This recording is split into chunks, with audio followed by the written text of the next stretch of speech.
कि मैंने thumb impression तो करा ही नहीं है। इन्विजिलेटर थी, she was like very rude, I don't know, torturous भी बोल सकती हूँ मैं। हाँ हैपनिंग, तुम्हारा टाइम बहुत इंपॉर्टेंट है।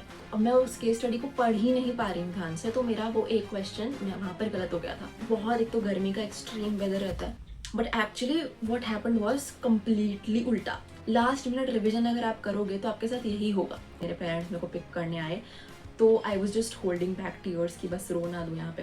टेंशन बिल्डअप हो गई कि एकदम मेरे को वॉमिट वाली बिल्कुल फीलिंग होने लगी, and I was feeling very nauseous at that point. जो मुझे लगा कि ये तो मैं नहीं कर पाऊंगी, लाइक उसमें रीडिंग कॉम्प्रहेंशन एक बहुत टफ आई, तो they said definitely not LSR। एक मेरी तरफ से कुछ एडवाइस है आपके लिए, मैं अपने प्रेपरेशन का एक्सपीरियंस एंड में शेयर करूंगी। Hi, my name is Samaira Verma and I am currently pursuing political science honors from Lady Shri Ram College, University of Delhi. Welcome or welcome back to my channel. In today's video, I am going to tell you about my honest CUET experience. तो जो मेरा first day था of CUET, तो उसमें मेरे 2 exams थे। So पहले तो I was like really tense, and the first thing that happen to me was कि मैं अपना थंब इम्प्रेशन कराना ही भूल गई, करके ले जाना ही भूल गई। तो अब क्या हुआ कि थैंकफुली मैं जब सेंटर पे जा रही थी, मैं सेंटर पे एंटर करने से पहले ही मुझे याद आएगा कि मैंने थंब इम्प्रेशन तो करा ही नहीं है।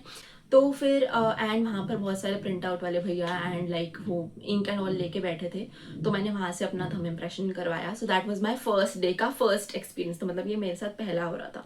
उसके बाद बेसिकली ये था कि मेरा हिस्ट्री एंड साइकोलॉजी का एग्जाम था, and the time that I like when I entered into my room, पहले तो रूम फाइंड आउट करना होता है तुम लोग को कि कौन से रूम में तुम्हारा रोल नंबर है एंड ऑल, अपने एडमिट कार्ड से चेक करके।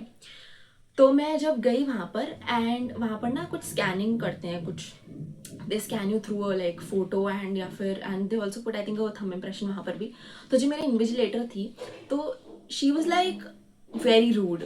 जब मेरे को बोला गया कि मेरे को एक सीट पर्टिकुलर अलॉट करी उन्होंने, ऑब्वियसली लाइक सबके डेस्कटॉप्स पे आपकी डिटेल पहले ही भरी होती है आई थिंक उसमें, तो मेरे को जो सीट नंबर अलॉट किया उन्होंने, तो मैं उसे थोड़ा ध्यान से सुन नहीं पाई, वो मेरी केयरलेसनेस थी, आई एग्री।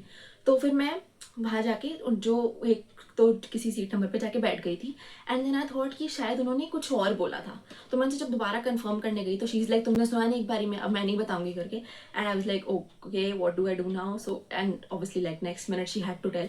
तो उन्होंने बताया कि अब फिर यहाँ जाके बैठो, पहले नहीं सुन सकते आप, आपके उस पर लिख के भी दिया मैंने एंड समथिंग। तो ठीक है, लाइक ऑब्वियसली मेरी गलती थी पहली बात तो, but still like she would have told in a better way. So anyways मुझे उससे फ़र्क नहीं पड़ता, I did not like let it affect me. तो ऐसी बहुत सारी चीज़ें होंगी तुम्हारे साथ जो जो तुम्हें अफेक्ट कर सकती हैं, but do not let small things affect you, specially when you have your paper उसके बाद, वेरी इंपॉर्टेंट एग्जाम उसके बाद। सो मेरा पहला पेपर ना हिस्ट्री का था, एंड मैंने अपना history, political science and psychology में सोच रखा था कि मैं बहुत अच्छा करने वाली हूँ। ठीक है, तो मेरा हिस्ट्री का paper I was little confused with 1 or 2 things, but 40 minutes में मैंने उसे कंप्लीट करा।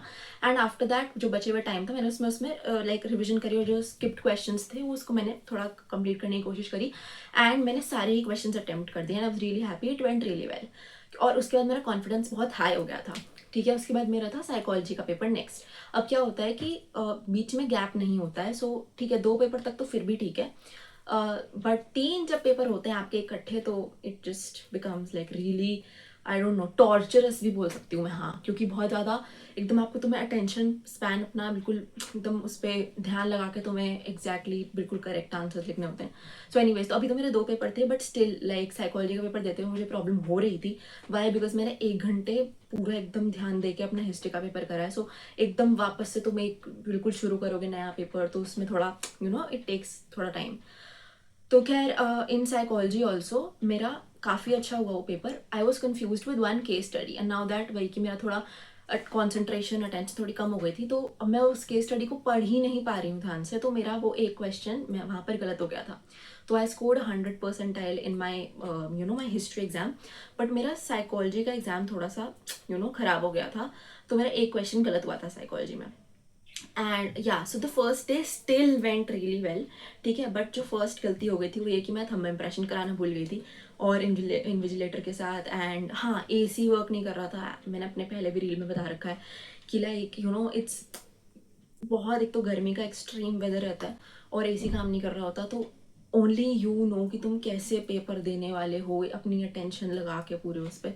तो उस चीज़ का अपने कपड़ों वपड़ों का थोड़ा ध्यान रखना, यू नो, सो दैट एकदम ऐसे कोई कपड़े पहन के मत जाना, फुल स्लीव या फुल स्लीव तो ऐसे भी अलाउड नहीं है, मतलब कुछ भी ऐसा जिससे कि तुम्हें गर्मी लगे। तो अगर अब बात करो अपने सेकेंड डे की, तो मेरा जो सेकेंड डे था वो थोड़ा हेक्टिक होने वाला था। वाई? बिकॉज एक तो अच्छा, पहली चीज़ तो ये कि मेरा जो मेरे जो एग्जाम्स थे वो कंसिक्यूटिव डेज पे थे, like 28th and 29th as far as I remember May को मेरे एग्जाम्स थे। तो वो दोनों ही, अब मेरे को टाइम नहीं मिला क्योंकि दोनों कॉन्सिक्यूटिव डेज पे थे, तो मेरे को ऐसे रिविजन का टाइम नहीं मिला था फॉर माई 3 सब्जेक्ट्स जो थे, English, GAT and pol science. अब जो इंग्लिश का मेरा एग्जाम था उसके लिए आई वॉज वेरी फोकस, तो मैंने इंग्लिश ही सबसे ज़्यादा पढ़ी है थ्रू आउट माई CUET की प्रेपरेशन।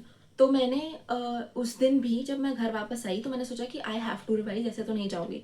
तो कुछ टाइम मैंने रेस्ट किया, बट देन मैंने इंग्लिश पढ़ना शुरू किया और इंग्लिश पढ़ते पढ़ते मुझे 7 या 8 ऐसे कुछ बज गए थे। एंड देन आई थॉट कि चलो एक बारी I will revise pol science too, otherwise मेरा हो रखा था वो, लाइक 12th बोर्ड के बाद से I was really confident. But actually what happened was completely उल्टा, ठीक है। तो क्या हुआ कि मैंने अपना I opened a PYQ, I thought कि एक मैंने पेपर छोड़ रखा था। तो वैसे मैंने PYQs बहुत सारे अटेम्प्ट करे थे, बहुत सारे मॉक्स लगाए थे, सब कुछ करा था फॉर एवरी सब्जेक्ट, बट एक ही मॉक मेरे को मिला। तो मैंने कहा, it was a previous year question paper, तो मेरे को मिला, तो आई थॉट कि वाई नॉट अटेम्प्ट इट। तो उसमें व्हाट हैपेंड वाज कि there was this question which I came across which was, हमारे पॉल साइंस में ना बहुत सारे वो होते हैं, डेट्स होती हैं। तो जो डेट है तो उसकी मैंने ईयर याद कर रखा था, एक पर्टिकुलर इवेंट किस ईयर में हुआ वो मैंने याद कर रखा था, बट एक पर्टिकुलर इवेंट किस डेट और किस मंथ में हुआ वो मैंने याद नहीं कर रखा था। सो इट्स लाइक, सो अगर तुम्हें 4 ऑप्शन दे दिए गए कि 6 जुलाई 1950, 7 जुलाई 1950, 8 जून 1950, 9 जून 1950, तो मेरे को 1950 मालूम है, आई डोंट रिमेंबर कि 6 जुलाई था, 7 जून था, क्या था एग्जैक्टली मुझे नहीं मालूम। तो अब मैंने जब वो क्वेश्चन पेपर देखा तो आई वॉज लिटिल, थोड़ा एकदम मैं शॉक हो गई थी कि ये वाला क्वेश्चन मैंने ऐसा देखा नहीं है, एंड मेरे से वो आंसर नहीं हुआ। बाकी मेरा पूरा पेपर फिर भी थोड़ा अच्छा गया था, लाइक जो PYQ की बात कर रही हूँ। तो अभी तो मैंने उस टाइम में बहुत टेंशन में हो गई थी क्योंकि मुझे लगा कि ये मुझे कैसे नहीं आता, लाइक आई डिड दैट, मैंने रिवाइज कर रखा है, मुझे फिर भी वो क्वेश्चन नहीं आता। एंड देन मैंने दोबारा से डेट्स रिवाइज करनी शुरू करी और मैं और कंफ्यूज हो गई डेट्स में। Why? Because last minute revision अगर आप करोगे तो आपके साथ यही होगा। ऑल्दो मेरे को एक आदत है लास्ट मिनट रिवाइज करने की, बट लास्ट मिनट रिवीजन बहुत कन्फ्यूजन कॉज करती है, तो वो आप मत करना प्लीज़। तो मैंने 8 बजे शुरू करके मैं बहुत लेट तक ख़त्म कर पाई थी अपना पॉलिसिंग, क्योंकि मैं बहुत टेंशन में आ गई थी फिर कि अगर ये नहीं आता होगा तो सेम अगर आ गया क्वेश्चन हमारे एक्चुअल पेपर में तो बहुत प्रॉब्लम हो जाएगी मुझे। तो मैं सारी डेट्स फिर से रिवाइज करनी शुरू कर दी। That was a big problem, that was a big very bad thing जो मैंने करी अपने लिए। उसके बाद नेक्स्ट डे मैं सुबह उठी एंड तब भी मैंने अपनी पॉल साइंस की बुक खोल रखी थी ये चेक करने के लिए कि मैं डेट्स याद हैं या नहीं है। एंड मैंने कार में भी वो रिवाइज कर रही थी, अपने फ़ोन से भी वही रिवाइज करी थी। तो इतना ज़्यादा मुझे टेंशन बिल्डअप हो गई कि एकदम मेरे को वॉमिट वाली बिल्कुल फीलिंग होने लगी। वॉमिटिंग फीलिंग भी हो रही है? नहीं, फीलिंग बिल्कुल वेटिंग हो रही। अगर वेटिंग फैमिली हो रही तो वहीं खड़ी थी, दर्द यहाँ बिल्कुल आपका नहीं हो रहा। I was feeling very nauseous at that point. तो फिर बस लाइक कुछ भी नहीं कर पाया उस टाइम। मैं अपने सेंटर पहुंची और भाई मेरे लाइक पेरेंट्स ने हेल्प करा कि लाइक थोड़ा पानी वानी मैंने पिया एंड थोड़ा उन्होंने मुझे काम डाउन करा, उसके बाद मैं जा पाई। वरना उस दिन मेरी बहुत हाई लेवल पे थी टेंशन, क्योंकि मुझे लग रहा था कि मेरा पॉल साइंस का पेपर बिल्कुल अच्छा नहीं होगा। फिर मेरा जब GAT हुआ उसके बाद मेरा पॉल साइंस का पेपर जब शुरू हुआ तो अब ऑब्वियसली लाइक वही कि 3 घंटे लगातार आपने देखना है स्क्रीन की तरफ, आपने आंसर करने हैं क्वेश्चन एक्यूरेसी से, और तुम्हारा अटेंशन स्पैन पहले ही कम हो गया होता है पहले पेपर से। तो मेरा पॉल साइंस सेकंड पेपर था, तो ठीक है मेरा स्टिल ठीक ही था उस समय तक भी, बट फिर वही एक क्वेश्चन आया जिसमें पैटर्न सेम था। The question was not same, जो मैं अटेम्प्ट कर गई थी वो सेम क्वेश्चन नहीं था, बट पैटर्न सेम था। तो वो वही वाला कि लाइक डेट दे रखी है एंड ईयर सेम दे रखे हैं 4 ऑप्शन में। आई थिंक वो something related to Indira Gandhi chapter something. तो मैं वो आंसर नहीं कर पाई मेरे को, and it was the I think the 4th और 5th क्वेश्चन जो मैं आंसर लाइक ऐसे 1st, 2nd, 3rd, 4th मैंने कर लिया था, 5th सवाल था वो शायद। एंड मुझे लगा कि मेरे को फर्स्ट 5 क्वेश्चन में ही 5th सवाल नहीं आ रहा, तो मतलब मैं एकदम बहुत और टेंस हो गई थी। तो फिर खैर मैंने अपना आगे का पेपर किया एंड उसमें मुझे फिर 2 क्वेश्चन और ऐसे मिले जो मुझे लगा कि ये तो मैं नहीं कर पाऊंगी, लाइक मेरे को आंसर आ ही नहीं रहा था उनका। लाइक मैंने बहुत ट्राई करा बहुत दिमाग लगाया, तो मेरे को एक क्वेश्चन छोड़ना पड़ गया and I was really sad about it. Why? Because मैं हिस्ट्री, पॉल साइंस और साइकोलॉजी में क्वेश्चन छोड़ना नहीं चाह रही थी at all, like at any cost, but मेरे को पॉल साइंस में छोड़ना पड़ गया। एंड पॉल साइंस में अपना स्ट्रॉन्गेस्ट सब्जेक्ट मानती थी and I M pursuing pol science honours also, तो मेरे को थोड़ा था कि मतलब पॉल साइंस में ऐसा नहीं होना चाहिए, बट दैट हैपेंड। एंड उसके बाद मेरे जब आंसर की आई तब 2 क्वेश्चन गलत भी निकले, 2 या 1, आई डोंट रिमेंबर, पर कुछ गलत भी निकला। तो इट वॉज लाइक मैं उस टाइम एक तो बहुत एकदम टेंशन में आ गई थी, और फिर मेरा थोड़ा बुरा ही गया, लाइक एक्सपेक्टेड से कम गया मेरा पॉल साइंस का पेपर। फिर मेरे इंग्लिश के पेपर की बारी आई, 3rd था मेरा इंग्लिश का paper and I did not want कि वो तीसरे नंबर पे मैं करूँ। मुझे लगा था चॉइस मिल जाएगी, चॉइस नहीं मिलती कि कौन सा पेपर तुम्हें खोलना है, जो पेपर खुला हुआ तुम्हें मिल गया तुम्हें वही अटेम्प्ट करना पड़ेगा। तो मेरा जो इंग्लिश का एग्जाम था वो 3rd हुआ, लाइक लास्ट में हुआ बिल्कुल जाके। ठीक है, तो अब क्या था कि अब भाई की टेंशन स्पैन और लो हो गया था और मैं एकदम टेंशन से अभी निकली थी and I was very feeling very bad about my pol science exam. But वही कि तो मैं प्रॉब्लम में ही थी ऑलरेडी एंड उसके बाद इंग्लिश का एग्जाम था तो मेरा मोराल थोड़ा डाउन हो रखा था। तो फिर मैंने फिर लेकिन कोई कोशिश करी स्टिल, बट मेरा रीडिंग कॉम्प्रहेंशन का जो सेक्शन था उसमें रीडिंग कॉम्प्रहेंशन एक बहुत टफ आई। Like it was, I don't know, one was easy, the other one was something poetic. So मेरे को अच्छे से नहीं आई करनी और मेरे को उसमें 2 सवाल, 2 या 1 जितना मुझे याद है छोड़ने पड़ गए। मेरा एक ईडियम का भी सवाल कुछ तो गलत हुआ था एंड या सो जबकि मैंने ईडियम्स फ्रेजेस बहुत अच्छे से किए थे बट स्टिल वो गलत हुआ। थैंकफुली वो कैबलरी वही सेम आई जो मैंने कर रखी थी तो उसकी इतनी प्रॉब्लम नहीं थी। But the second day I was like really disappointed with my self, क्योंकि मैं पॉल साइंस और इंग्लिश से बहुत कुछ एक्सपेक्ट करके गई थी बट वो नहीं हुआ पूरा। एंड इतना ज़्यादा मैं परेशान हो गई थी कि मैं जब गाड़ी में आई वापस, जब मेरे पेरेंट्स मेरे को पिक करने आए, तो I was just holding back tears की बस रो ना दूँ यहाँ पे। बिकॉज या मतलब फिर भी रोई मैं, okay, because I was like really really sad. I really wanted to do like much better but I could not. But ये बात मुझे बाद में पता लगी कि oh I had actually attempted that well, जब मेरा एक्चुअली रैंक आई, सिमुलेटेड रैंक आई, फिर उसके बाद मेरा जब फाइनल रिजल्ट आया तो मुझे पता चला कि मैंने एक्चुअली अच्छा ही अटेम्प्ट किया था। उस टाइम मुझे स्पेसिफिकली ऐसा इसलिए लग रहा था बिकॉज हमारा जो प्रीवियस टू प्रीवियस, अगर आपने सुना होगा, 2024 में ये बोला गया था कि you know the cut offs were too high at that time, 24, हाँ। तो क्योंकि उस टाइम आई थिंक कुछ 5 या 10 क्वेश्चन छोड़ सकते थे अपने पेपर में, तो सबके बहुत अच्छे मार्क्स आते थे, बहुत हाई कट ऑफ्स आती थी फॉर कॉलेजेस। तो even when I like after my exam, after the answer key, when I visited one of the coaching centres मेरे आसपास में, तो मैंने काउंसलिंग के लिए थोड़ा पूछा था। तो मैंने पूछा उनसे कि you know what college can I expect with these marks, like my first answer की। तो they said definitely not LSR। So I was like really heart broken. Why specifically LSR? क्योंकि मेरे को जाना ही वहीं था, मेरा फर्स्ट प्रायोरिटी थी वो। तो वहीं वहाँ पर थोड़ा मुझे बुरा लगा काफ़ी। बट देन वही कि उस साल, इस हमारे वाले साल में cut off went really down.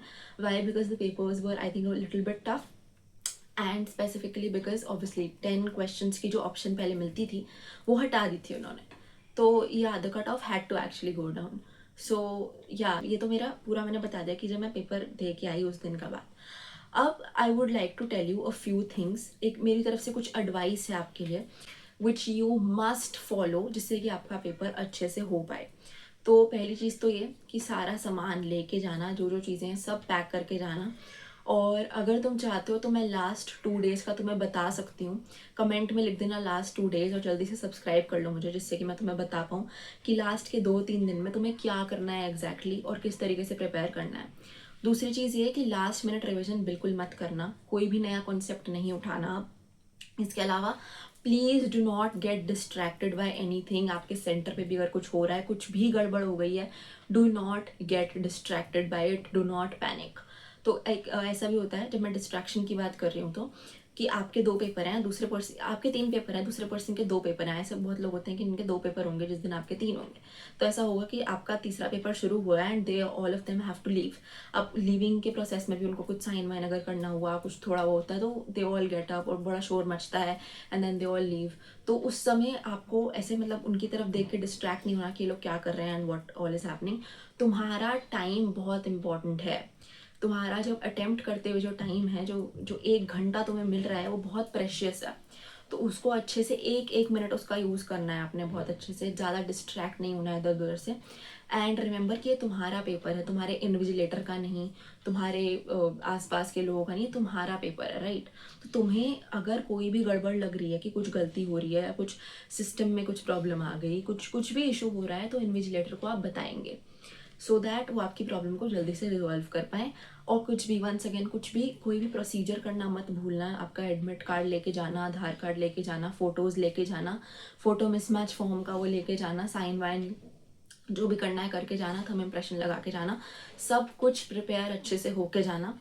And बहुत सारी टिप्स और भी मैं बताने वाली हूँ। ड्रेस कोड अच्छे से करके जाना, ड्रेस कोड पे एक वीडियो भी बनाई है, उसका लिंक डिस्क्रिप्शन में डाल दूंगी, तो जल्दी से जाके देख लेना। एंड और भी मैंने कुछ छोटी छोटी बातें जो टिडबिट्स जो रह जाती हैं आपके एग्ज़ाम के बारे में, जो कोई भी शेयर नहीं करता, मैंने वो डाल रखी हैं अपने चैनल पे, तो you can just go and watch that really quick. तो मतलब जल्दी से जाके उसे देख लो। और if you liked this video then do subscribe to my channel, and if you have any doubts please comment below। कोई भी डाउट्स है जल्दी से कमेंट कर दो, मैं सारे डाउट्स आंसर करने की कोशिश करूँगी। एंड शेयर इट विद दोस्त जो इस बार CUET का एग्ज़ाम देने वाले हैं एंड जो भी मैनिफेस्ट कर रहे हैं अपने ड्रीम कॉलेज में जाने का, नॉर्थ कैंपस या दिल्ली यूनिवर्सिटी, LSR, कहीं पर भी। Do share it with them, and that's it for this video. Will meet you in the next one. Thank you.